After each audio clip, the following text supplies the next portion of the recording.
Bhagavate Vasudevaya. Haribol. So I was asked to speak on the difference between the material energy and spiritual energy. One of the big challenges that people face in taking up a spiritual practice is to be able to come to a very clear understanding of the distinction between that which is material and that which is spiritual. If you ask most people what they mean by the terms, you'll find that the majority of people actually don't have that much clarity on these terms.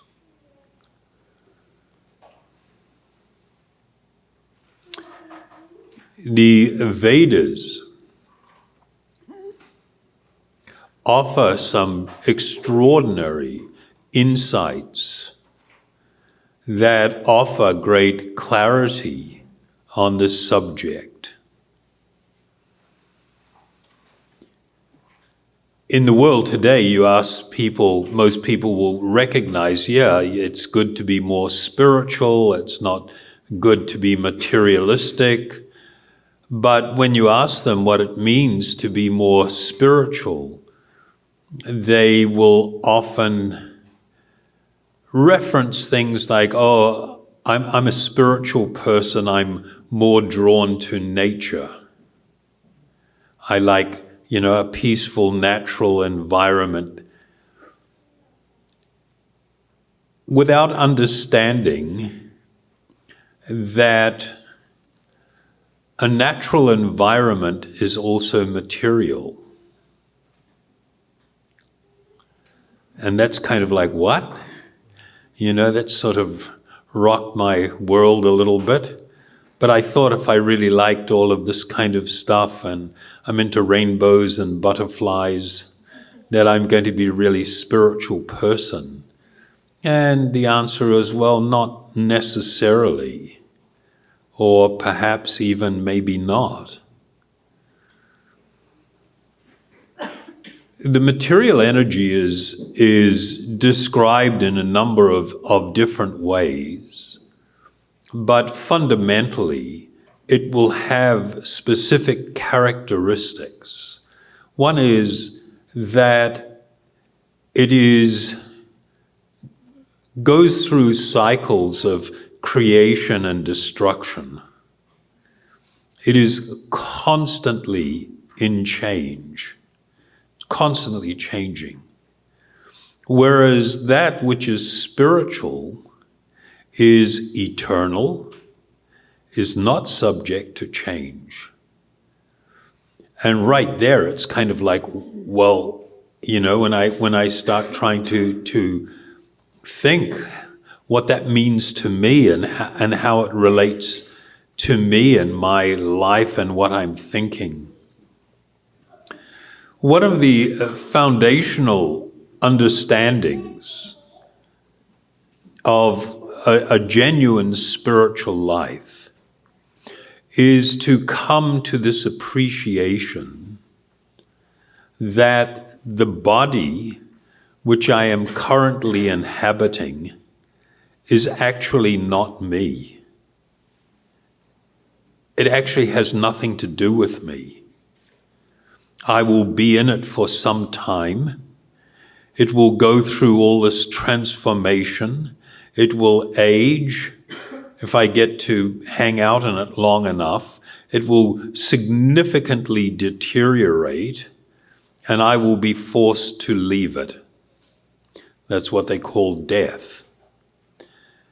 And so it's sort of like the idea, the understanding, the cultivation of the understanding that myself, I, the person who is experiencing what I call life, that I am an eternal spiritual being. I am an eternal spiritual being. This body does not define who I actually am. That idea is like, we live in a time where we have this horrible magnification of bad ideas through social media. The word selfie, for me, is a totally crap word.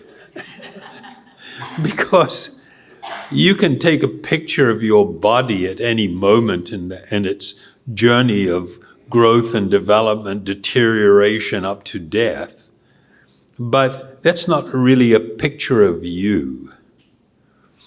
And it's all part of this culture where we are encouraged to try to find acceptance, to consider whether we are lovable,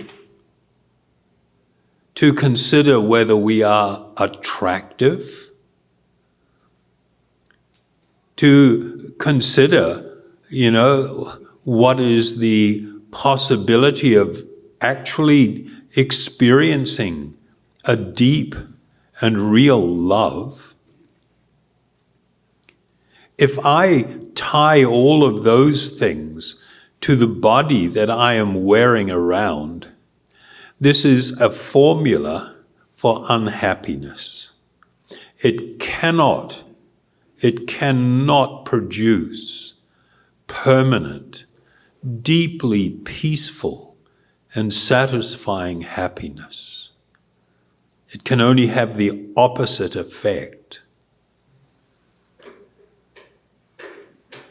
A lot of people, when they think of spirit, the word spirit or spiritual, they think of it as being an energy, which is okay, but they equate energy with something that is inherently impersonal.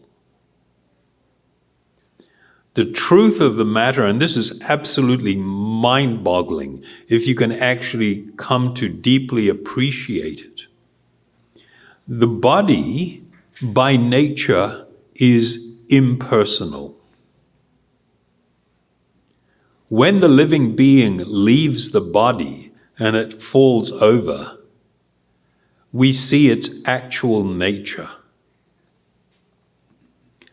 The personality that's manifest through the body is because of the presence of an eternal spiritual being.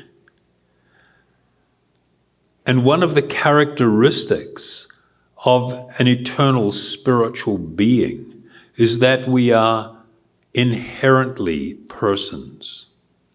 The Sanskrit word for this is Purusha.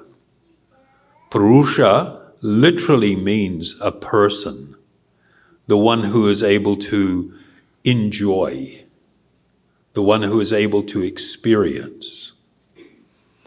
And the most extraordinary thing is that by some amazing mechanism, when the living being finds themselves embodied within a body, the potency and the power of you, the spiritual being, is so great that you lend life, you lend the symptoms of life, you lend an apparent personality to the body, to the external body.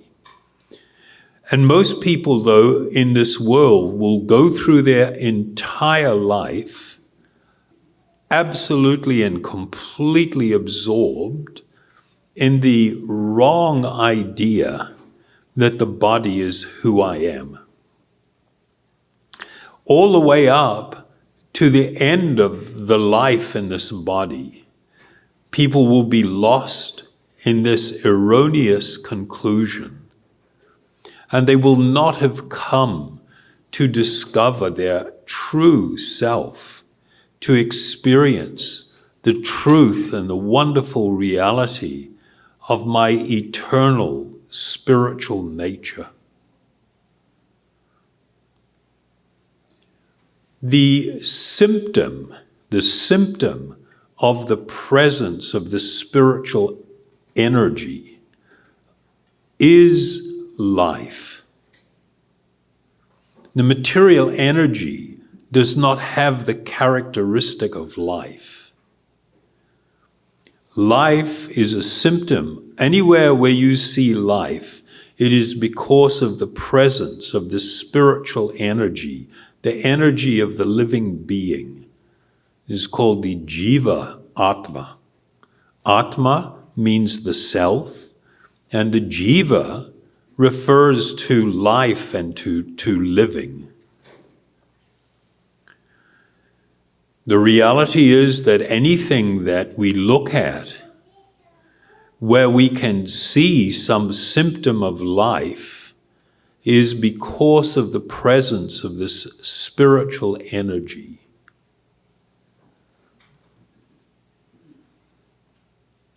The process of a spiritual journey or a spiritual life is the cultivation of a very deep and wonderful, not just understanding, but a realization of who I truly am, who I actually am, the living being within this body.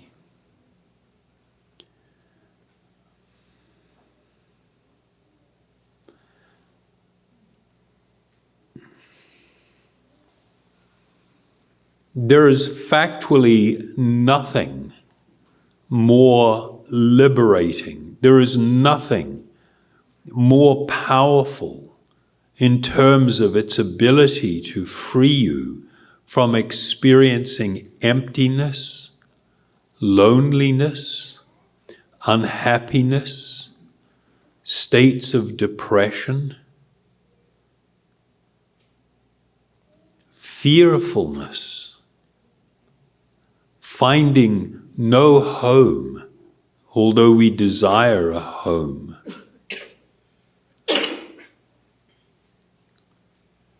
There is nothing that will actually address these things.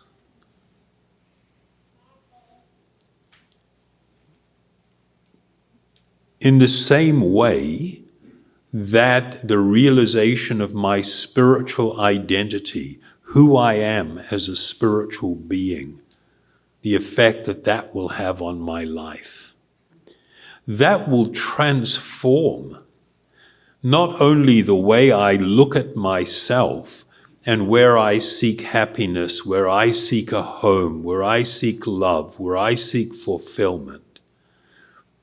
It will radically affect how I look upon all other living beings.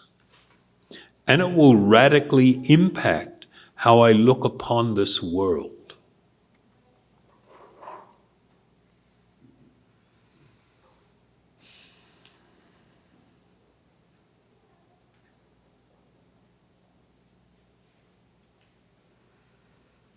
Is this easy to grasp?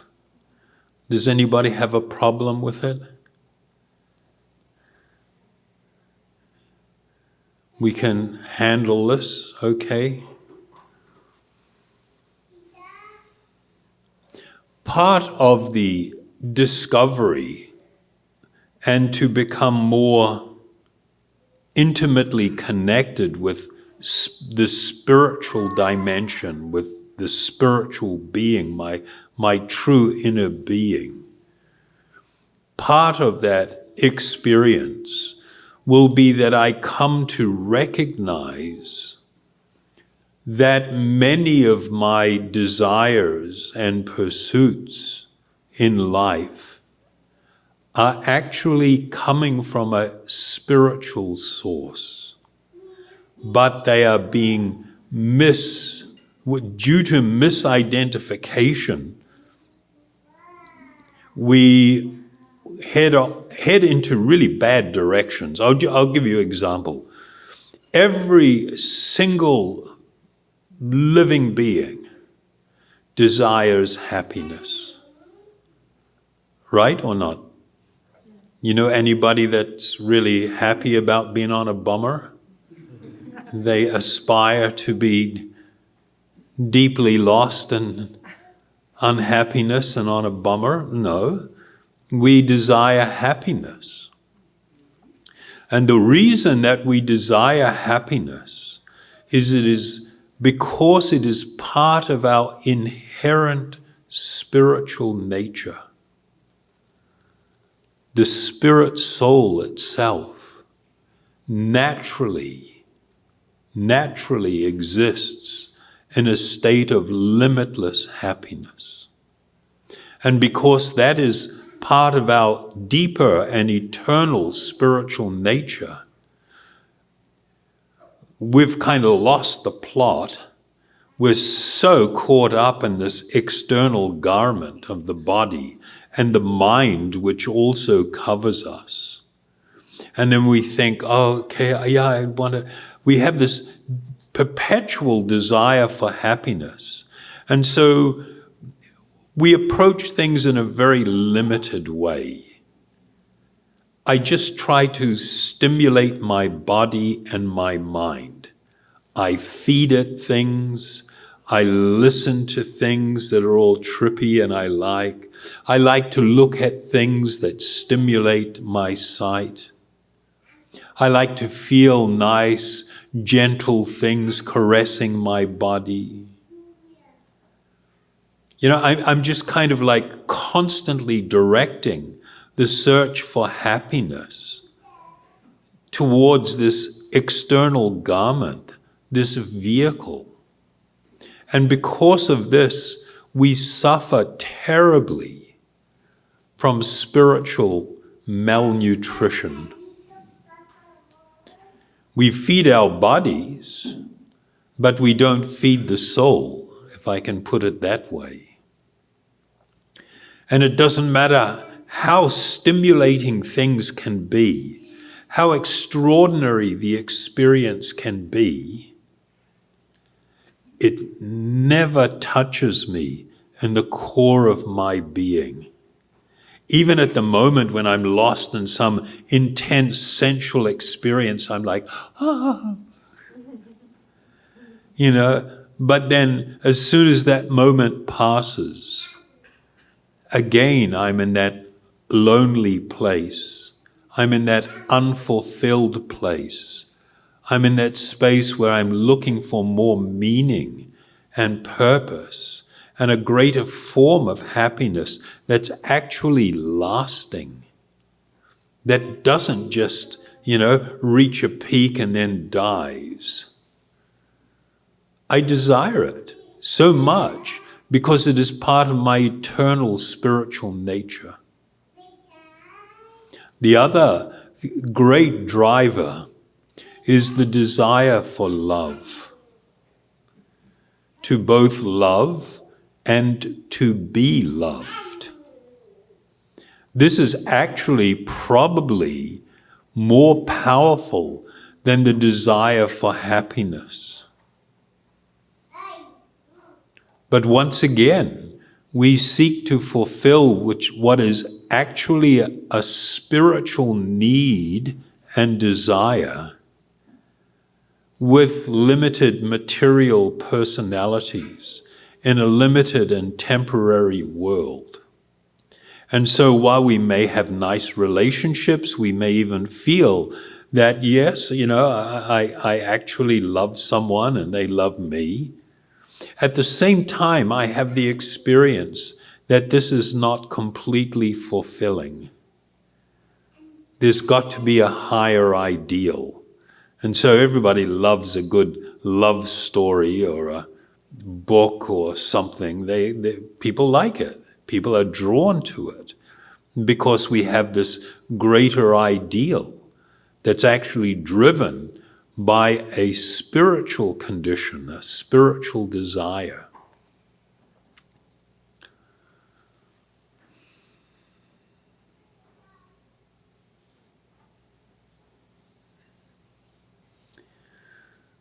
I mentioned earlier that people who may think that they have a tremendous affinity for nature or for animals, or, that this is somehow a spiritual condition.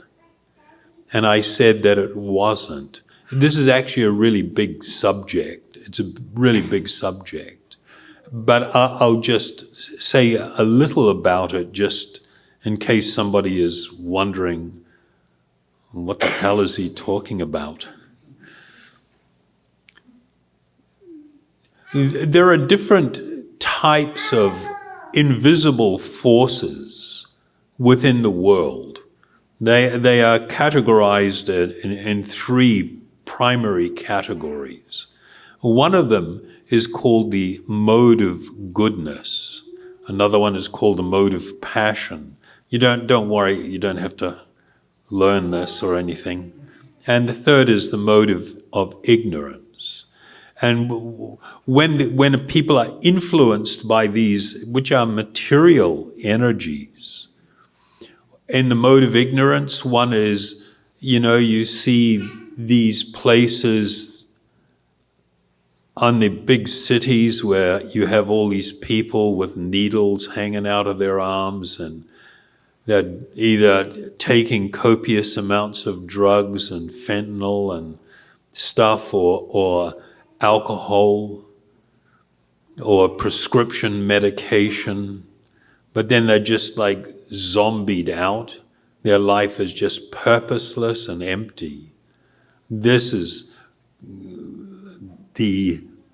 what's broadly categorized as this influence of this mode of ignorance. In the mode of passion, people strive to create, to become, to excel, to achieve. You just think of like high-level athletes or great painters or movie directors or actors or musical performers, people striving for this excellence. And business people, building all these buildings and stuff. This is considered the influence of what's called the mode of passion. The aspect of nature where a person becomes drawn to that which is quiet and peaceful, where one can feel a bit more settled and less disturbed by things. This is the influence of this energy known as what's called the mode of goodness. That is not the same as being spiritual. It just means a person is in a state where they can actually, if they decide to adopt a real spiritual practice, this becomes like a really good springboard to a deeper an actual spiritual experience. But this is probably, I just felt the need to mention that. Don't worry too much about it. But just because we're discussing the subject and seeking some clarity on what is the distinction between that is material and that which is spiritual. There are two entirely different energies. In the very famous Bhagavad Gita,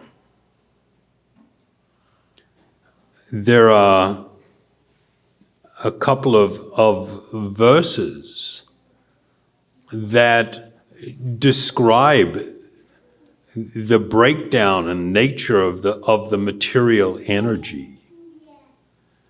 And then in the succeeding verse, it says, and besides these, meaning the varieties of different material energy, there is another superior energy which comprises the living entities who are exploiting the resources of the material or inferior nature. So this is the material condition where you have an eternal, glorious, perfect, wonderful, lovable, spiritual entity who has adopted a false identity, adopted the body in which I'm currently inhabiting and the mind that's running all over the place as being me. The living being is the one making it, so the body manifests symptoms of life, the mind becomes highly active. But in that process, I become lost. I become lost as to who I truly am. If you can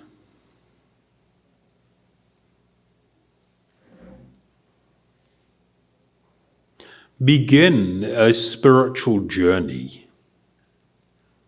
a journey of cultivating understanding and a newer and better way of looking at the world, looking at others, looking at myself, it will automatically mean that the qualities that actually we are drawn to kindness.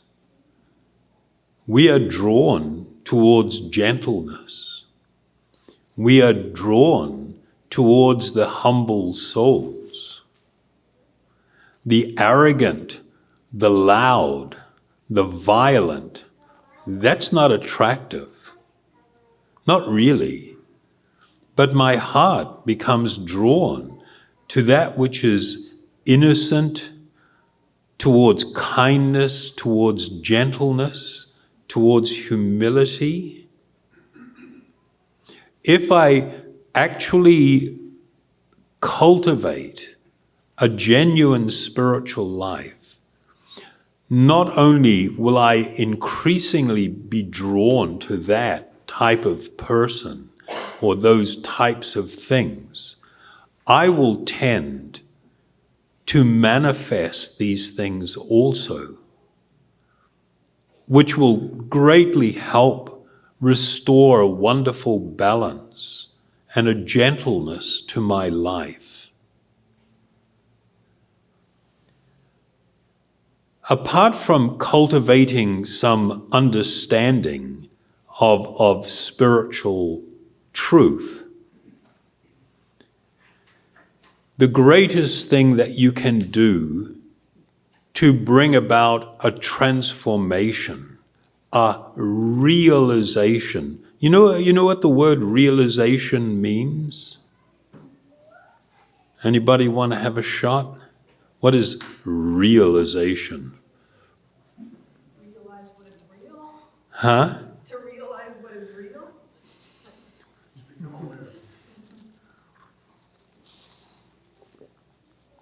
Fundamentally, yes. Is where something goes from being an idea to a reality that you actually experience. This is realization. It became a realized experience. So the things that we are talking about are not just mental ideas. Many people can sort of like consider it and go, yeah, I can buy into that. Yeah, I kind of get that. I sort of see that. But our everyday life doesn't necessarily change very much. If we want transformation, if we want a revolution of the heart, where everything is completely switched 180 degrees for the better. There is nothing more potent and powerful as the use of spiritual sound as a form of meditation. And doing it in a community together. It's called Sangha. This is particularly potent in this time in which we live. So being able to not only cultivate a personal and private practice of using spiritual sound in a meditation, I'll use the word habit, something that is done every day for at least a certain amount of time. Not only that, but then to come together and engage as a group in kirtan, sankirtan.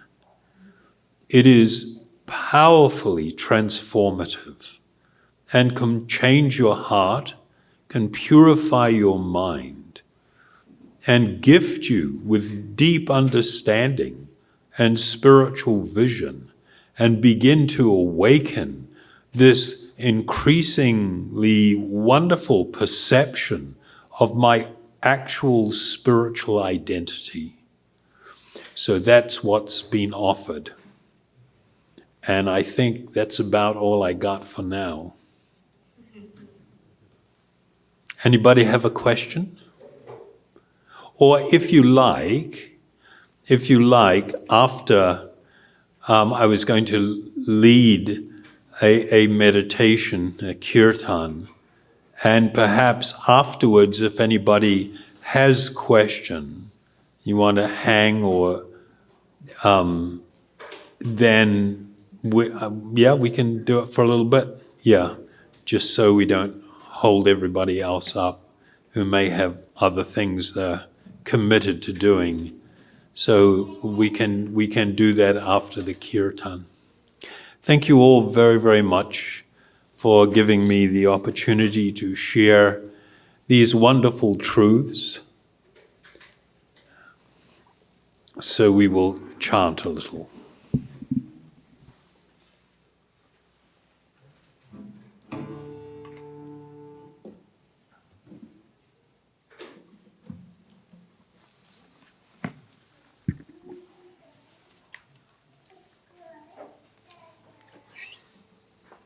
Oh. It's a little big. No, I'm looking at the hole here. Oh, yeah, it's a portal. It's Yeah, no. sound. Okay.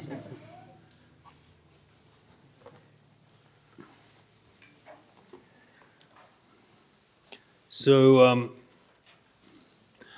I will begin with Hari Bol Nitai Gaur mantra. I brought a slightly softer one. Hari Bol Nitai Gaur mantra, and then maybe Gopala Govinda Rama, and see how it's going. We might progress into Maha Mantra.